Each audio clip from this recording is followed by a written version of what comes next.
Hi friends, ಗೋ ನಂದಾಜಲ ಮಾಡಲು ನಾವು ಹೊರಟಿದ್ದೀವಿ. ಬೇಕಾಗಿರುವ ಸಾಮಗ್ರಿಗಳು ನನಗೆ ಕರು ಶೇಖಲ ಸಿಕ್ಕಿದ್ದು ಜವಾರಿ ಆಕಳ ಮಾಂಸ, ಇಳಿದು ಕೂಡಲೇ ಬರುವಂತ ಮಾಂಸ, ಅದನ್ನು ತಗೊಂಡಿದ್ದೀನಿ.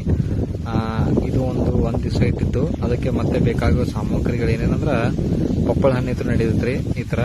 ಆಮೇಲೆ ಒಂದು ತೂಕ ತಕ್ಕಂಗ 2 kg ಬೆಲ್ಲ, ಒಂದು 2 ಲೀಟರ್ ಗೋಮೂತ್ರ, ಅದಾದ್ಮೇಲೆ ಒಂದು 2 ಲೀಟರ್ ಅಷ್ಟು ಮಜ್ಜಿಗೆ ಆದ್ಮೇಲೆ ಸ್ವಲ್ಪ ನಾ ಅಪ್ಡೇಟ್ ಸಗಣಿ ತಗೊಂಡಿದ್ದೀನಿ, ಜವಾರಿ ಆಕಳ ಸಗಣಿ, ಮತ್ತೆ ವೇಸ್ಟ್ ಕಂಪೋಸರ್ ತಗೊಂಡಿದ್ದೀನಿ. ಮಾಡುವ ವಿಧಾನ ಎಲ್ಲ ಸೇಮ್ ಕ್ವಾಂಟಿಟಿ. 2 ಲೀಟರ್ ಮಾಂಸ ಇದೆ, 2 ಲೀಟರ್ ಗೋಮೂತ್ರ, 2 ಲೀಟರ್ ಮಜ್ಜಿಗೆ, ಮತ್ತೆ 2 ಲೀಟರ್ ಅಷ್ಟು ಇದನ್ನ ಏನು ವೇಸ್ಟ್ ಕಂಪೋಸರ್ OWDC ಅನ್ನ ಆಡ್ ಮಾಡಿದ್ದೀನಿ. ಇದಾದ್ಮೇಲೆ ಸೇಮ್ ಆಸ್ ಇಟ್ ಈಸ್ ಇರೋಷ್ಟು 2 kg ಅಷ್ಟು ಪಪ್ಪಳ ಹಣ್ಣು, ಮತ್ತೆ 2 kg ಬೆಲ್ಲ.